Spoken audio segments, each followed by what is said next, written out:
Welcome back, it's Night Train Lay here. And at the beginning of the video, we're going to talk about these 4 0-3 teams. And is it time to click the panic button yet? Because these fans of these teams really want to know. So the first team we want to talk about are the Carolina Panthers. Is it time to click the panic button yet if you're the Panthers? No, it's not. You guys are still rebuilding, Andy Dalton came up in there, played his best. I think he gave you a better chance to win, even though a lot of people didn't think that, which is weird. Remember, he got 10 years under his belt, and he brought the Bengals to playoffs for many straight years. But, no, it's not panic time. You guys weren't expected to do anything, like go to the Super Bowl or maybe even playoffs. I wasn't expecting that. I was expecting maybe 7, 5, 6 wins, better wins than last year. But you guys are 0-3. I wouldn't worry about it. I would worry about it if you guys are 0-8, 0-9. Then I would be like, okay, what's going on? Why is things not getting better? Why are we picking up wins? But right now, no. I wouldn't worry that you guys are 0-3. I wasn't expecting much from you guys. You guys are still rebuilding. And hopefully the rebuilding phase gets better as it goes on. Hopefully things get more promising. I'm going to just tell you guys this. You guys need to get wide receivers in this upcoming draft. I told everyone, even my friend who was a Panthers fan, that the wide receivers you got aren't good. You got rid of DJ Moore. Yeah, Jonathan Mingo, he can be good, but he's not developed yet. And Adam Thielen, I'm telling people for years. I'm a Packers fan, so I've got to watch Vikings twice a year, and I see them a lot on my TV because usually when you are a rival of a team and you live in Wisconsin, you got to watch the Viking, Bears, or Lions, after the Packers game. It's one of those that are on. But Adam Thielen is not the same player that he was a couple years ago. He's not. He can still get a reliable catch, but he's not the same dude. He's not the same game changer. So, yeah, he had a good game against the Seahawks, but I think that's because of Andy Dalton. He's going to get these receivers more opportunities because he kind of is a veteran and he's good. So, Bryce Young is still developing. There's only been 2 games. And I don't know if he'll be back for his next game against the Vikings. But hopefully that you guys can see him come back and grow. Because I am interested to see how Bryce Young could develop in this league. Because I do think he has promise. I do think the Panthers can be a good team. They just need to get the pieces developed and to find the right guys. So if you're the Panther fans right now, I wouldn't panic. Yeah, it sucks, starting 0-3. No one wants to start 0-3, realistically, but hey, what can you do? You can just cheer your team on. So, Panthers, I wouldn't panic yet. Now, speaking of the Vikings, should you panic if you're Vikings fans? Yes, you should really panic if you're a Vikings fan. You should really panic. Because I'm going to just say this right now. You're 0-3. The turnover problems have not gotten better. I don't know what the coach of the Vikings is doing. I think Kevin O'Donnell. Has he not preached it enough? Has he not stressed it enough in the locker room at practice? You cannot keep turning the ball over, especially fumbling. This is ridiculous. It's not like Kurt keeps throwing picks. He's not. Kurt is playing out of his mind. Justin Jefferson, my bad. A lot of y'all just got mad right there. But Jefferson is playing out of his fucking mind. Dude's averaging almost 150 receiving yards. I never seen that in my life. 3 straight fucking games. You can't... How do you not win when Kirk Cousins is playing like a fucking MVP and when Justin Jefferson is also playing like a fucking MVP? And here's the thing. Y'all, the nigga that you gave shit towards, Madison, he played a great game too. He had 93 on the ground, and he did pretty good on the air, too. Hey, I bet y'all still want to shit on him after that. You know what I'm saying? It's his fault. Viking fans, you should be disgusted for that. I'm not even going to get into that. But it's ridiculous how this team is so good, and they're 0-3. And that's really worrisome because now you have a 2% chance of making the playoffs because only 6 teams have made that. And the last team to do that was the Houston Texans in 2018 when they went 11-5. That's the last time that they did that. And even before then, before the Texans did it, Wasn't done until 20 years later in 1998. Wasn't done. And after that, 1996. After that, 1992. After that, all like it keeps going. And I'm gonna just say this: only one of those 6 teams that started 0-3 and made the playoffs won their division. And that's a 1% chance. So you think you're gonna start 0-3 and all of a sudden you're gonna beat the Packers and the Lions out who have a better record than you right now and win the division? No. You think you can make the playoffs? I'm not saying it's impossible. You guys still have a chance. But it's a low chance. Very low chance. You have a 2% chance right now. Still a chance. But you got to turn over this week now. Because you do not want to start 0-4. And I believe you versus the Panthers. If you lose against the Panthers, oh my God, things are gonna go to hell in Minnesota. 0-4, that's the worst scenario I think they can be in. Because then shit is gonna go to hell. So y'all gotta fix up now, fix up the turnovers, and hopefully Kirk Cousins and Justin Jefferson can keep playing the way they're playing. Because right now, it's just beautiful football they're playing. It's amazing what they're doing right now. And here's another thing. I'm scared because after this season, y'all are practically not going to be contenders anymore. Because I don't think Kirk Cousins is going to come back. Justin Jefferson, I got to look at his contract, but I think it's this year or next year he has his contract year, and I don't think he's going to really want to stay if Kirk Cousins is not there. Because who's going to be the competent quarterback for y'all? Y'all have no one. You didn't draft anyone that's good. I don't think there's many quarterbacks who are going to be big name quarterbacks who are going to be free agents this upcoming off season. And I know it's a long way away to even talk about next off season, but I'm just trying to tell y'all that you kind of needed to do something this year because y'all have a scary future. You don't have I'm sorry, but Madison's not the future running back.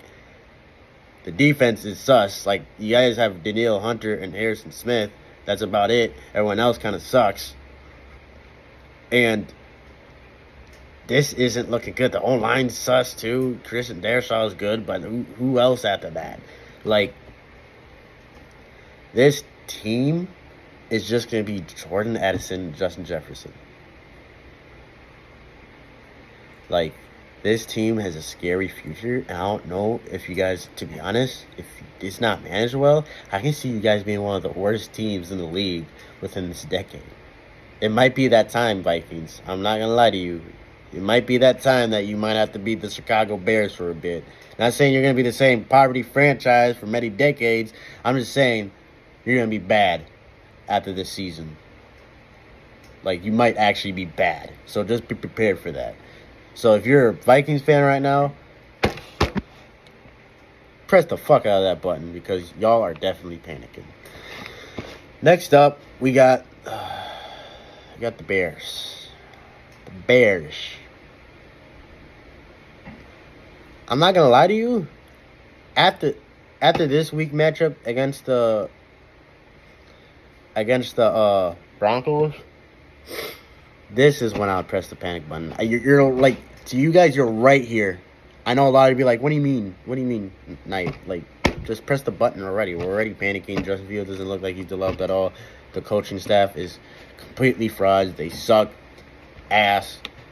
All the guys we signed in the offseason aren't doing shit. But I'm going to say this. To me, it's honestly confirmed that if Justin Fields does not play well against the Broncos, against that Broncos defense, I'm slamming through the button because at this point, he isn't the fucking guy. And I love Fields. But I was telling my friends this last year, is that I like Fields. He's athletic. He's a good player. I think he has potential to be a good quarterback. But I need to see him throw the ball. That's the one thing I was trying to tell him. Preach last year. Everyone got tricked by all those flashy-ass plays that he was doing, that they didn't really look at his stats and look how he threw the ball. And he threw the ball pretty shitty. And they got a number one guy, DJ Moore, and he barely, was this his first? I haven't been wanting to watch him very much Bear football. I've watched them Packer game. I watched them Chiefs game. I didn't watch the game against the Buccaneers. but I heard he played bad as well. But DJ Moore has not really done anything. Not in an impactful way, at least. And it's just like, dude, and I'm going to just say this. He has weapons. I don't want to hear none of y'all in the comments. I don't want to hear none of y'all saying that, oh, he doesn't have weapons. He has Cole Kmet. He has Robert Tonyan, by the way, who hasn't done shit. He has Khalil Herbert. He has that Johnson dude that they drafted. He's pretty damn good. They got Darnell Mooney. I'm not going to say Chase Claypool. I'm not saying Chase Claypool. He's just a body at this point. I don't like Chase Claypool. He's going to be on the league in a couple years. Dude's ass. He doesn't try. I don't like his attitude. They honestly should never have traded for him. And then they got DJ Moore. Like, you have weapons. Use them. You're not throwing the damn ball. They're also not letting Fields play Fields. That's another thing. They're not letting this dude make plays with his legs. They're trying to turn him into a fucking pocket passer when he's not a fucking pocket passer. Let him make plays. Let him do this. And it sucks because I can make a whole video about what happened with the Bears. It's just too much to dive in with the Bears right now. But I'm just going to say this. If they lose against the Broncos and Justin Fields doesn't even look better against a shitty defense, because he has been playing good defenses. I'll give him that. Packers, Buccaneers, Chiefs. They all played good. But Broncos, their defense is ass. If you play bad against this defense, I have no excuse for you. This should be the game where people are going to be like, okay, maybe he is the guy. But right now, Fields, you are looking like a bust. And it sucks to say that. Well, right now, Bears fans, you're like, should I even say this close? You're like about to touch my fingertip close to pressing that panic button. Y'all can press it already, but this is where I'm at with the panic button with you Bears fans. If we lose this game against the Broncos, I'm breaking the fuck out of that button. Now, last team to talk about is the Broncos. The Broncos. Is there such thing as a panic button? Is there like a freak out button?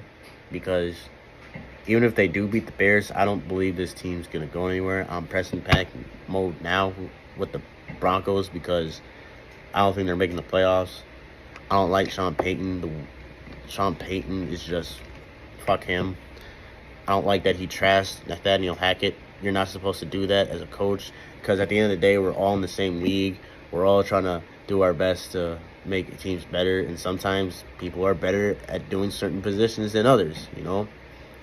And he shouldn't be trashing that nigga because that nigga didn't allow his team last year to get fucking 70 points dropped on his ass. You fucking did, and you respond terribly when reporters try to talk to you about it. You respond terribly with the body language. Just terrible. Sean Payton, grow the fuck up and take control of this team because right now you're not looking like the answer. You're going to be back on that retirement on your fucking couch watching the Saints and the Broncos end up being better without your ass. But Russell Wilson, he's not the problem. I think he's the locker room problem. He's not a problem on the field, but after he left Seattle, a bunch of teammates bashed him, all that type of stuff. And it's just really saying that I forgot who said it on Seattle, but he said he kind of two-faced, and that's just not the leader you need. Because quarterback should be one of the leaders. I don't care. They should be one of the leaders in the locker room. And it just sucks because we know how good Russell Wilson is, and I know he's not a locker room leader, and you can tell that locker room is just not inspired.